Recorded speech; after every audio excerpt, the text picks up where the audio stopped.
आनी चाहिए पुलिस प्रशासन को। हम बोलेंगे तो उनको तो इतना कड़वा मिर्ची लगता है मेरे बातों से कि हमसे तो सारे के सारे तिल मिलाए रहते हैं। शर्म आनी चाहिए उस महिला को जो एक किसी न किसी बच्ची की माँ होगी। क्या उसके बच्ची को भी कोई ले जाएगा, उसका बच्चा भी कहीं जाएगा तो क्या वो ऐसे ही बोलेगी?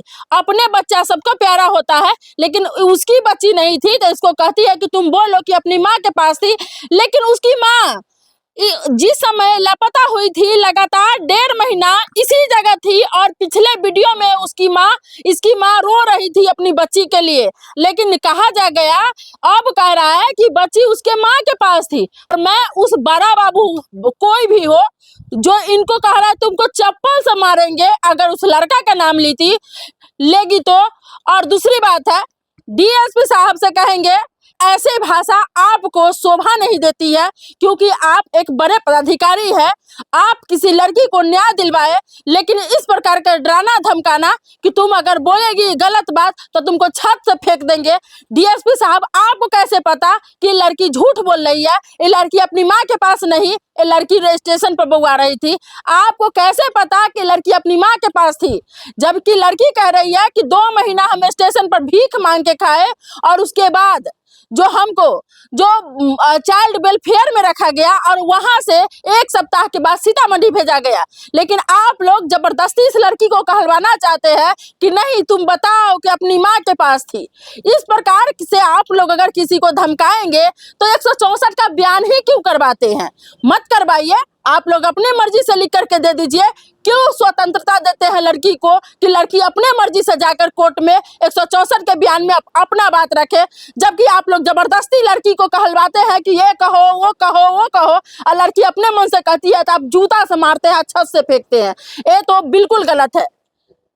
बताओ कि डीएसपी तुमको और भी टॉर्चर किए? वो हमको बस धमका रहे थे और डरा रहे थे। और बड़े बाबू है ना, वो भी उन्हीं के साथ ही में थे, उसी वाले कमरे में जिसमें मेरे को डीएसपी साहब के पास लेके गए थे। और हमको बहुत धमकाया था, डंडा भी दिखा रहा था और थप्पड़ भी दिखा रहा था। और बोल रहे थे कि तुम है ना हिंदू के साथ भागी, तुम उस लड़के का नाम क्यों लेती हो? कौन सा हिंदू का नाम ले रहा है? वो उनका नाम नहीं बताया। फिर मेरे से पूछा उन्होंने कि तुम्हारा दवाई पानी किससे चलता था, तो मैंने बोला कि मेरी नानी का तबीयत कभी कभी खराब होता है, तो हमारे इधर एक है डॉक्टर, उनका नाम दीपक है, तो वो उन्हीं के पीछे पड़ गए, बोले कि तुम उसी के साथ भागी हो, उस लड़के का नाम मत लो। एक तरफ तो पुलिस कहती है कि लव जिहाद का नाम मत लो, लव जिहाद पर हिंदू मुस्लिम का राइट हो जाएगा, और दूसरी तरफ वही प्रशासन लव जिहाद करवा रहा है। ये प्रशासन क्या करवाना चाहते हैं कि फिर से हिंदू और मुस्लिम का राइट हो जाए। डीएसपी साहब क्या चाहते हैं कि हिंदू और मुस्लिम तलवार लेकर के आपस में काटा कटोल कर ले। ये लगातार कह रही है कि जिस लड़के के साथ गई थी वो लड़का भैरव कोठी का रहने वाला है, और लगातार उस लड़के का नाम ले रही। इसकी नानी है, इसकी नानी से जरा सा हम बात करते हैं। लोग कह रहा है कि आपकी नतनी आपकी बेटी के पास थी। नहीं, ये सब झूठ है, हकीकत नहीं है। सलमान सागर ये भी बोल रहे हैं कि सबको पता था, थाना को भी सबका नाम ले लेके बोल रहे हैं हमको नाम याद नहीं है। सलमान सागर ये भी बोल रहा है कि थाना को भी मालूम था, एसपी साहब को भी मालूम था, डीएसपी साहब को भी मालूम था कि लड़की उसके माँ के पास है। तो माँ के पास लड़की थी तो 2 महीना में छापामारी करने क्यों नहीं गए? वहां से लड़की क्यों नहीं मिला? कहे नहीं लाए? जो स्टम्प जो लगा रहे हैं कि माँ के पास, उसकी माँ यहाँ थी कि नहीं थी? जैसे बोला गया है कि ये अपने माँ के पास थी, तो जो महिला मेरे चैनल में बोली वो इसकी माँ थी या मौसी थी? माँ थी उसकी माँ है, जांच करे उसके माँ का। देखा उसमें होगी ना, आपके उसमें जो होगा ना किसी माँ है कि क्या, उसकी माँ भी आ रही है ना, पहचानिएगा नहीं कि उसकी माँ थी कि कौन थी, उसकी माँ थी या कौन थी।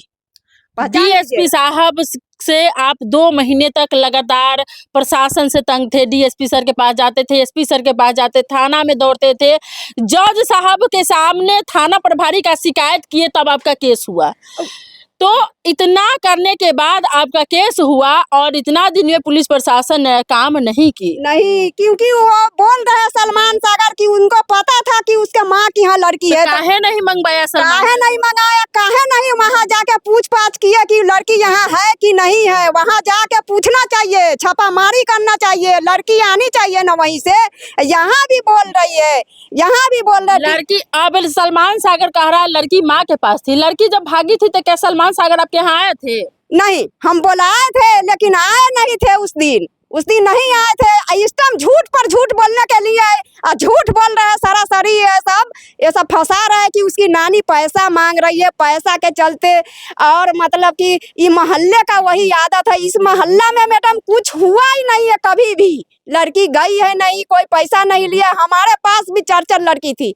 हमारा पति रिक्शा चलाता है, मजदूरी करता है, फिर भी हम चारों लड़की को अच्छी तरह निभाए कि नहीं निभाए, कैसे भी करके। नहीं समाज में हाथ फैलाने गए हैं, नहीं किसी से भीख मांगने गए हैं, नहीं किसी से कर्जा पैसा लेने गए। वो बोल रहे हैं, जैसे आपने कहा, सलमान सागर बोल रहे हैं कि इस मोहल्ला का आदत है कि अपनी बेटी को छुपा लेना और पैसा मांगना। तो मोहल्ले के आदमी से पूछ लीजिए ना कि मोहल्ले का क्या आदत है।